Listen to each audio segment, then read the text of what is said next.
ಶಿಕ್ಷಕರೇ ಆಗಲೇ ಹೇಳಿದಾಗೆ ವಿದೇಶದಲ್ಲಿ MBBS ಮಾಡಬೇಕು ಅಂತಂದರೆ ಅಲ್ಲಿ MBBS ಮಾಡಿ ಬಂದಿರೋರ ಹತ್ರನೇ ನಾವು ಕೇಳ್ಕೋಬೇಕಾಗತ್ತೆ.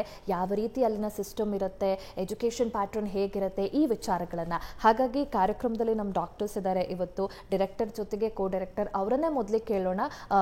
ಡಾಕ್ಟರ್, ಮೊದಲಿಗೆ ಈಗ ನೀವು ಬೇರೆ ದೇಶದಲ್ಲಿ ಹೋಗಿ MBBS ಅನ್ನು ಕಂಪ್ಲೀಟ್ ಮಾಡಿ ಇಲ್ಲಿನ ವಿದ್ಯಾರ್ಥಿಗಳಿಗೆ ಸಹಕಾರ ಆಗಬೇಕು ಅಂತ ಈ ಒಂದು ಇನ್ಸ್ಪೈರ್ ಅಬ್ರಾಡ್ ಎಜುಕೇಷನ್ ಸೊಲ್ಯೂಷನ್ ಆರಂಭ ಮಾಡಿದ್ದೀರಿ. ಸೊ MBBS ನೀವು ಎಲ್ಲಿ ಮಾಡಿದ್ರಿ, ಯಾಕೆ ವಿದೇಶನ ಆಯ್ಕೆ ಮಾಡ್ಕೊಂಡಿದ್ದು ಅಲ್ಲಿ MBBS ಮಾಡಬೇಕು ಅಂತ, ಈ ಬಗ್ಗೆ? ಸೊ ಮೊದಲಿಗೆ ನನ್ನ ಒಂದು ಡ್ರೀಮ್ ಏನಂತಂದರೆ, ಅಂದರೆ ಇನಿಷಿಯಲ್ ಡೇಸಿಂದನೂ ಕೂಡ ನನಗೆ ಡಾಕ್ಟರ್ ಆಗಬೇಕು ಅಂತ ಇತ್ತು. ಅಂದರೆ ರೈಟ್ ಫ್ರಮ್ ಮೈ ಹೈಸ್ಕೂಲ್ ಎಜುಕೇಷನಿಂದ ನಮ್ಮ ಪೇರೆಂಟ್ಸು ಕೂಡ ನನ್ನ ಮಗಳು ಡಾಕ್ಟರ್ ಆಗಬೇಕು, ಮೆಡಿಕಲ್ ಫೀಲ್ಡಲ್ಲೇ ಓದಿಸ್ಬೇಕು ಅಂತ ತುಂಬ ಆಸೆ ಇಟ್ಕೊಂಡಿದ್ರು.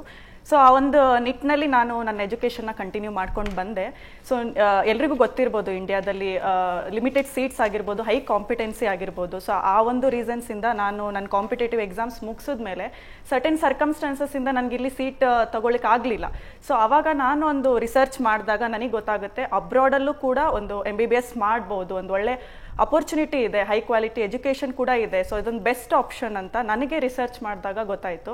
ಸೊ ಆ ಒಂದು ನಿಟ್ಟಿನಲ್ಲಿ ಸ್ವಲ್ಪ ಎನ್ಕ್ವೈರೀಸ್ ರಿಸರ್ಚ್ ಮಾಡಿದಾಗ ನಮ್ಮ ಪೇರೆಂಟ್ಸು ಕೂಡ ತುಂಬ ಎನ್ಕ್ವೈರೀಸ್ ಮಾಡಿದ್ರು. ಅವಾಗ ಗೊತ್ತಾಯಿತು, ಯುರೋಪ್ನ ಒಂದು ಜಾರ್ಜಿಯಾ ಅಂತ ಕಂಟ್ರಿ, ಅಲ್ಲಿ ಯೂನಿವರ್ಸಿಟಿ ಜಿಯೋಮೆಡಿ ಅಂತ. ಸೊ ಆ ಯೂನಿವರ್ಸಿಟಿ ಬಗ್ಗೆ ನನಗೆ ಗೊತ್ತಾಗುತ್ತೆ. ಅಲ್ಲಿ ನಾನು ಅಡ್ಮಿಷನ್ ತೊಗೊಳ್ತೀನಿ. ಅಡ್ಮಿಷನ್ ತೊಗೊಂಡು ನಂದು MBBS ಕೋರ್ಸ್ ಮುಗಿಸ್ಕೊಂಡು ಫಸ್ಟ್ ಅಟೆಂಪ್ಟಲ್ಲೇ FMG ಎಕ್ಸಾಮ್ನ ಕ್ಲಿಯರ್ ಮಾಡಿ ಇವಾಗ ಒಂದು ರೆಪ್ಯೂಟೆಡ್ ಹಾಸ್ಪಿಟಲಲ್ಲಿ ನಾನು ಇವಾಗ ವರ್ಕ್ ಮಾಡ್ತಾ ಇದ್ದೀನಿ.